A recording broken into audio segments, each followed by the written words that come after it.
तो कहानी शुरू होती है 18वीं सेंचुरी के टाइम से, जहाँ पर हम फ्रांस को देखते हैं। यहाँ पर पूरी फ्रेंच आर्मी खड़ी होती है और एक एल्फ्रेड नाम के बंदे को यहाँ पर फ्रेंच की आर्मी से निकाला जा रहा होता है। ये पहले इस आर्मी में कैप्टन होता है, पर इसके ऊपर इल्जाम लगा होता है कि ये जर्मन सीक्रेट एजेंसीज को फ्रेंच के सारे राज दे रहा होता है, इस वजह से इसे यहाँ से निकाल दिया जाता है। ऐसी सारी चीजें प्रूव भी कर दी गई होती है और अब यहाँ पर पूरे टाइम एल्फ्रेड यही बोलता है कि वो इनोसेंट है, पर कोई भी उसकी बात नहीं सुनता है क्योंकि वो एक ज्यूज भी होता है और यहाँ पर भी लोग ज्यूज से नफरत करते हैं और इसी के साथ उसे जेल में डाल दिया जाता है, जो कि एक बहुत छोटा सा आइलैंड होता है जो कि समुद्र के बीच में होता है और वहां पर उसके अलावा और कोई भी नहीं होता है, मतलब कि सिर्फ गार्ड्स होते हैं और यहाँ पर वो बिल्कुल ही अकेला होता है, जहाँ पर गार्ड भी उसको जब तक टॉर्चर करते रहते हैं क्योंकि वो एक ज्यूस होता है सिर्फ इसीलिए। और दूसरी तरफ हम नेक्स्ट सीन में देखते हैं जॉर्ज को। जॉर्ज एक मेजर होता है जो कि एल्फ्रेड से थोड़ी ऊपर वाली पोस्ट पर होता है। एक टाइम पर एल्फ्रेड उसका स्टूडेंट था और उसी वक्त में एल्फ्रेड के ऊपर ये सारे इल्जाम साबित हुए थे। तो मतलब कि जॉर्ज यहाँ पर एल्फ्रेड को जानता है।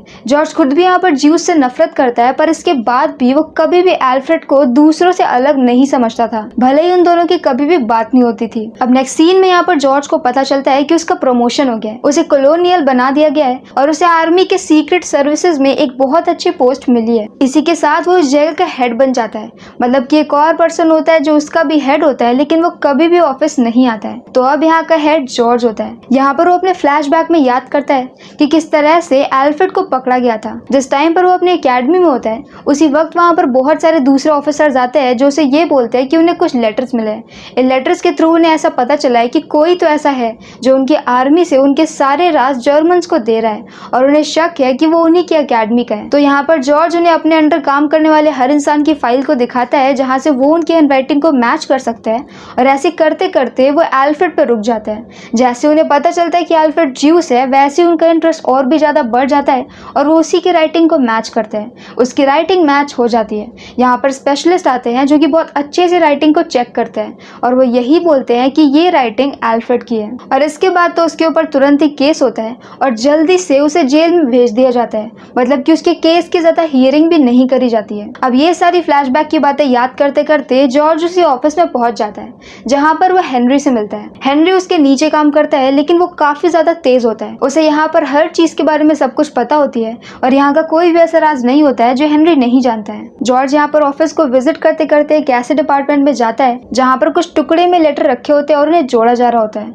यहाँ पर हेनरी उन्हें ये बताता है कि ये सारे लेटर्स जर्मन के हैं।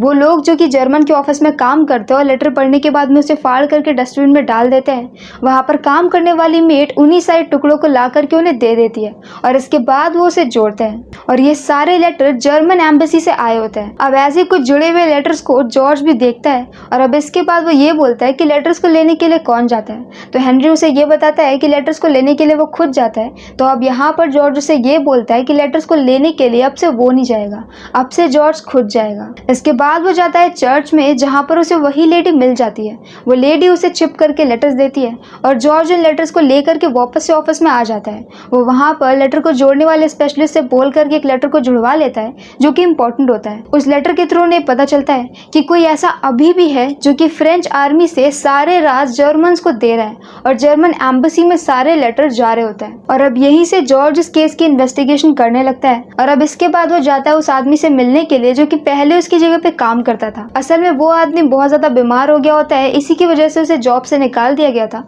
और उसकी जगह पे जॉर्ज आता है। अब उसी आदमी ने जॉर्ज को मिलने के लिए बुलाया होता है जहाँ पर वो उसे बहुत सारे पैसे देता है जो कि उसी ऑफिस का फंड होता है। इसके अलावा वो उसे कुछ और फाइल्स भी देता है जिसमें कुछ वैसे ही लेटर्स होते हैं जिन्हें की बाद में जोड़ा गया था। ये सारी चीजें लेकर के जॉर्ज दोबारा से ऑफिस में आ जाता है और अब यहाँ से वो उन लेटर्स को भी चेक करने लगता है। यहाँ पर उसे समझ में आता है कि लेटर्स के बीच में एक नाम है, मतलब कि एक नाम ऐसा है जो कि उनकी आर्मी का है और शायद यही वो आदमी हो सकता है जो कि सारे राज दे रहा होगा। जॉर्ज इसके बारे में पता करता है और एक जासूस से मिलता है। वो जासूस से बोलता है कि वो उस आदमी के ऊपर नजर रखे जो कि उनसे दूर किसी दूसरे स्टेशन पे काम करता है और ये पता करे कि उसे सारे सीक्रेट कैसे मिल रहे हैं। यहाँ पर उसका जासूस सारी चीजें अच्छे से पता करके उसे ये बताता है कि आदमी दूर किसी स्टेशन पे काम करता है और ये 2 बार एप्लीकेशन दे चुका है कि इसे मेन ऑफिस में काम करना है। जाहिर है इसने इसीलिए दिया होगा ताकि उसे और भी ज्यादा सीक्रेट पता चल सके।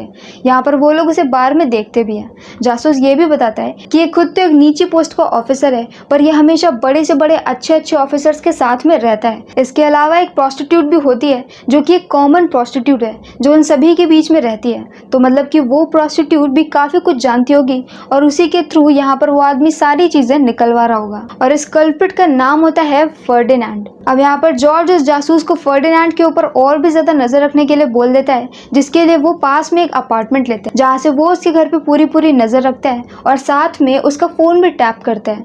अब यहाँ पर उसकी काफी सारी फोटोज को भी क्लिक करते हैं जिसमें उन्हें ये पता चलता है कि फर्डिनैंड एक गे होता है। अब ये सारी बातें जॉर्ज जा करके अपने आर्मी के सीनियर्स को बताता है जो कि इस टाइप के केसेस को हैंडल करते हैं। तो वो लोग यहाँ पर उसे ये बोलते हैं कि वो नहीं चाहते हैं कि एल्फ्रेड जैसा एक दूसरा भी केस हो, वरना यहाँ की आम जनता आर्मी के ऊपर शक करने लग जाएगी और उसे आर्मी के ऊपर भरोसा नहीं रहेगा। पर अब यहाँ पर जो उसका सुपर सीनियर होता है वो ये बोलता है कि वो फर्डिनैंड के केस में और भी ज्यादा स्टडी करे और पूरे केस को सॉल्व करे।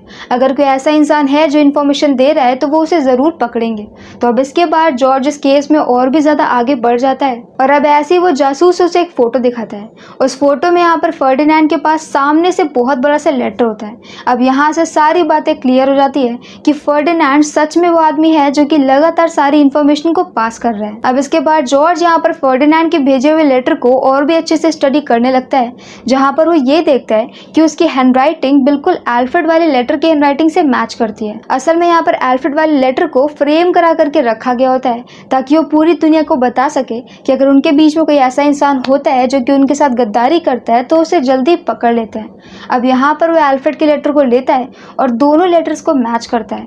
वो लेटर बिल्कुल एक जैसे होता है। तो अब इससे यहाँ पर जॉर्ज को समझ में आ जाता है कि एल्फ्रेड सच में इनोसेंट है और पहली बार से जो इंसान लेटर भेज रहा है वो फर्डिनैंड ही है। मतलब कि एल्फ्रेड ने कभी भी कोई भी लेटर नहीं भेजा, ये बस दूसरों की गलती थी कि उन्होंने हैंडराइटिंग को बहुत अच्छे से चेक नहीं किया और साथ में उन्होंने फर्डिनैंड पे ध्यान नहीं दिया। अगर वो लोग फर्डिनैंड की हैंडराइटिंग को भी चेक कर लेते तो उन्हें पता चल जाता कि शुरुआत से लेटर फर्डिनैंड ही लिख रहा होता है। ये पता चलने के बाद वो लेटर्स का टेस्ट करवाता है, जिस टेस्ट में भी ये साफ साफ पता चलता है कि दोनों लेटर एक ही इंसान ने लिखे होते हैं और वो होता है फर्डिनैंड। तो अब ये सारी इन्फॉर्मेशन लेकर के वो दोबारा से अपने सुपर सीनियर के पास में जाता है।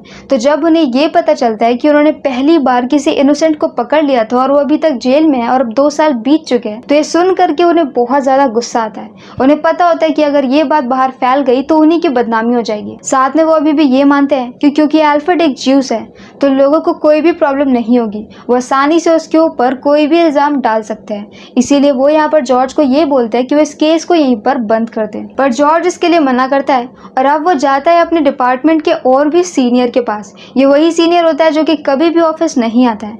जॉर्ज यहाँ पर उसे सारी बातें बताता है तो वो भी उसे यही बोलता है कि अब अगर उन्होंने एल्फ्रेड को छोड़ा तो लोगों के बीच में उनकी इमेज खराब हो जाएगी, इसलिए वे ऐसा नहीं कर सकते हैं। तो अब इसके बाद जॉर्ज वहां से निकल जाता है। वापस ऑफिस जाकर के वह हेनरी से मिलता है। असल में हेनरी वो इंसान होता है जिसने कि एल्फ्रेड के अगेंस्ट कोर्ट में गवाही दी होती है। उसने सबके सामने ऐसा बोला होता है कि एल्फ्रेड ने ही लेटर लिखा है, पर असल में उसने एक नकली लेटर तैयार किया होता है जिसकी राइटिंग एल्फ्रेड से मैच करती है। और उसने इतना सब कुछ सिर्फ इसलिए किया होता है क्योंकि एल्फ्रेड एक ज्यूस होता है और यहाँ पर पूरी आर्मी में सिर्फ एल्फ्रेड ही ऐसा होता है जो कि ज्यूस होता है और अच्छी पोस्ट पर होता है। तो हेनरी को यहाँ पर बस एल्फ्रेड को फंसाना होता है। ये सारी बातें भी अब पता चल जाती है जॉर्ज को और इसी बात को लेकर के वह हेनरी को धमकी देता है। पर अब जब यहाँ पर जॉर्ज दोबारा से ऑफिस जाता है नेक्स्ट मॉर्निंग तो देखता है कि उसका सुपर सीनियर वहाँ पर खड़ा है और वो उसे ये बोलता है कि अभी से उसका काम यहाँ पर खत्म होता है। जितने भी सीक्रेट लेटर्स है वो सारे उसके पास जाएंगे, जॉर्ज के पास नहीं। और साथ में जॉर्ज को कुछ अलग अलग मिशंस के ऊपर भेजा जा रहा है जो कि लगातार उसे अलग अलग देश में जाकर के करने होंगे। तो मतलब कि अब यहाँ पर जॉर्ज को बिल्कुल भी टाइम नहीं मिलेगा कि वो ऑफिस में आकर के काम कर सके। जॉर्ज को पता होता है कि ये उसे केस से हटाने का एक तरीका है, पर वो इस पर कुछ भी नहीं कर पाता है और वो मिशन के लिए निकल जाता है। पर जाने से पहले वो यहाँ पर एक मीडिया को सब कुछ बता देता है जो कि अपने न्यूज़पेपर में काफी चीजें प्रिंट कर देती है, जिसकी वजह से अब सभी उससे और भी ज्यादा नाराज हो जाते हैं। और अब जब वो जैसे ही वापस आता है तो उसके अगेंस्ट एक मीटिंग रखी जाती है जहाँ पर उसके सारे सीनियर्स उससे ये बोलते हैं कि प्रेस को ये बात किसने लीक करी है। वो साफ साफ बोलता है कि उसने किसी को भी कुछ भी नहीं बताया पर अब यहाँ पर उसके सीनियर ये बोलते हैं कि उन्होंने उसके घर की तलाशी ली थी और उन्हें पता है कि उसका किसी के साथ इलीगल अफेयर चल रहा है। मतलब कि यहाँ पर जॉर्ज का अपने एक कलीग की वाइफ के साथ अफेयर चल रहा होता है, क्योंकि वो लोग कॉलेज टाइम से साथ में होते हैं और ये सारी बातें अब यहाँ के सारे सीनियर्स को पता होती है। वो यहाँ पर एक तरह से उसे ब्लैकमेल कर रहे होते हैं कि वो उन्हें सच बता दे, नहीं तो वो ये सारी बातें लीक कर देंगे। पर इस पर भी जॉर्ज कुछ भी नहीं बोलते और गुस्से में वहां से निकल जाता है। पर अब जॉर्ज को पता है कि हर जगह पे उसके ऊपर नजर रखी जा रही है और जल्दी उसे अरेस्ट भी कर लिया जाएगा, क्योंकि कहीं ना कहीं से तो पता चल ही जाएगा कि मीडिया को उसी ने बताया था। तो अब इसके बाद वो जाता है सबसे पहले कुछ लोगों से मिलने के लिए, जहाँ पर कुछ लोग ऐसे होते हैं जो कि सब में जॉर्ज के सपोर्ट में होते हैं। वो जॉर्ज के काम की रिस्पेक्ट करते हैं और इसी में एक होता है ऑर्थर जोला। वो यहाँ पर ऑर्थर जोला को सारी बातें बता देता है। तो ऑर्थर उसे ये बोलते हैं कि वो अपनी तरफ से सारी चीजें प्रिंट करेंगे।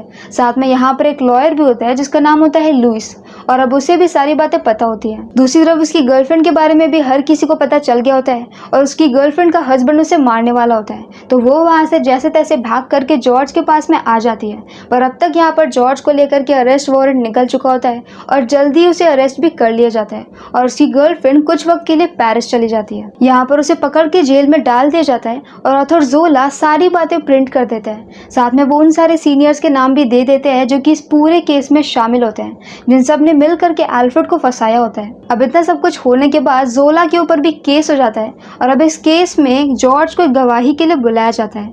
यहाँ पर कोर्ट रूम में सभी लोग आकर के जोला के अगेंस्ट में बोलते हैं, साथ में वो एल्फ्रेड के भी अगेंस्ट में बोलते हैं, क्योंकि सब कुछ एल्फ्रेड से रिलेटेड होता है और कोई भी यहाँ पर जॉर्ज की बात को नहीं सुनता है और ये केस जोला हार जाते हैं। यहाँ पर हेनरी भी आता है और साफ साफ झूठ बोलता है। उसने जो कुछ भी बोला होता है उसके बारे में भी चेकिंग चल रही होती है और इसी बीच यहाँ पर हेनरी की और जॉर्ज की स्वॉर्ड वाली ऐसे ही फ्रेंडली वाली फाइट होती है। मतलब कि जॉर्ज यहाँ पर जेल में होता है, पर क्योंकि वो इतना बड़ा ऑफिसर होता है तो उसे काफी सारे प्रिविलेज दिए गए होते हैं। ऐसे वो स्वॉर्ड की फाइट कर रहा होता है जहाँ पर वो हेनरी को हरा देता है। अब तक यहाँ पर पुलिस को भी पता चल गया होता है कि हेनरी ने यहाँ पर काफी सारे सबूत झूठे बनाए हैं, तो इसके लिए वो लोग हेनरी को अरेस्ट करने के लिए जा रहे होते हैं। पर जब ये सारी बातें हेनरी को पता चलती है तो वो सुसाइड कर लेता है। उसकी सुसाइड से सारी बातें क्लियर हो जाती है कि सारे जो सबूत होते हैं वो झूठे होते हैं। इस सब से जॉर्ज को फायदा होता है और उसके ऊपर लगे सारे इल्जाम को हटा दिया जाता है और वो भी जेल से बाहर हो जाता है। साथ में एल्फ्रेड के केस को भी रीओपन कर दिया जाता है और अब यहाँ पर एल्फ्रेड के केस की सुनवाई होती है। सबको पता होता है कि एल्फ्रेड इजीली जीत जाएगा क्योंकि सारा सच सामने आ गया है, पर अभी भी यहाँ पर दलीलों और सबूतों की जरूरत होती है। पर अब यहाँ पर जो उसका लॉयर होता है लुइस, जो कि एक काफी अच्छा लॉयर होता है, उसे कोई शूट करके मार देता है। और अब क्योंकि यहाँ पर केस का लॉयर मर गया है और सारी बातें उसी को पता होती है, तो ये केस बीच में अटक जाता है और इसी के साथ यहाँ पर एल्फ्रेड को दोबारा से 7 साल की सजा दे दी जाती है। मतलब कि अब यहाँ पर कोर्ट को पता है कि एल्फ्रेड निर्दोष है, पर इसके बाद भी क्योंकि उसका लॉयर मर गया है तो उसे दोबारा से जेल में डाल दिया जाता है। एल्फ्रेड को भी जेल में रहते रहते सालों बीत चुके थे, तो वो 7 साल के लिए भी मान जाता है। अब यहाँ पर 7 साल बीत जाते हैं। 7 साल बाद हम यहाँ पर एल्फ्रेड को देखते हैं जो कि जेल से निकल चुका होता है। जेल से निकलने के बाद उसे दोबारा से जॉब दे दी जाती है, क्योंकि सबको पता होता है कि उसकी गलती नहीं थी और वो इनोसेंट था। और इसके बाद नेक्स्ट सीन में हम जॉर्ज को देखते हैं। इतने बड़े स्कैंडल को उसने इतनी अच्छी तरीके से सॉल्व किया होता है जिसकी वजह से उसे मिनिस्टर बना दिया जाता है। अब यहाँ पर मिनिस्टर जॉर्ज से मिलने के लिए कैप्टन एल्फ्रेड आता है। ये दोनों बहुत सालों पहले बस एक बार ही मिले होते हैं। इस बीच जब यहाँ पर जॉर्ज हर किसी से लड़ रहा होता है एल्फ्रेड के जस्टिस के लिए, तब भी दोनों ने एक बार भी मीटिंग नहीं करी होती है और ये वो लोग सेकंड टाइम मिल रहे होते हैं। यहाँ पर एल्फ्रेड ये बोलता है कि वो इतने साल जेल में रह चुका है जबकि उसने कुछ किया भी नहीं था, तो उस हिसाब से उसे बहुत अच्छी पोजीशन मिलनी चाहिए। पर मिनिस्टर बोलता है कि ऐसा होना पॉसिबल नहीं है, क्योंकि अब यहाँ पर पॉलिटिकल चीजें बदल चुकी हैं। 7 साल हो चुके हैं, एक नई सरकार आ चुकी है और वो लोग ऐसा नहीं चाहेंगे। तो अब एल्फ्रेड ना चाहते हुए भी इस बात के लिए मान जाता है और अब यहाँ पर जॉर्ज उसे थैंक यू बोलता है। वो बोलता है कि अगर यहाँ पर एल्फ्रेड का केस कभी भी नहीं होता तो शायद वो आज मिनिस्टर नहीं होता। पर एल्फ्रेड उसे कभी भी थैंक यू नहीं बोलता है। वो उसे ये बोलता है कि आपने जो किया वो आपकी ड्यूटी थी और आपको जो मिला वो आप डिजर्व करते हैं, और इसके बाद वो वहां से निकल जाता है। एल्फ्रेड उसे थैंक यू इसलिए नहीं बोलता है, शायद क्योंकि उसे ऐसा लगता है कि सच का पता लगाना जॉर्ज की ड्यूटी थी। और इसी के बाद ये इन दोनों की सेकंड और लास्ट मीटिंग थी।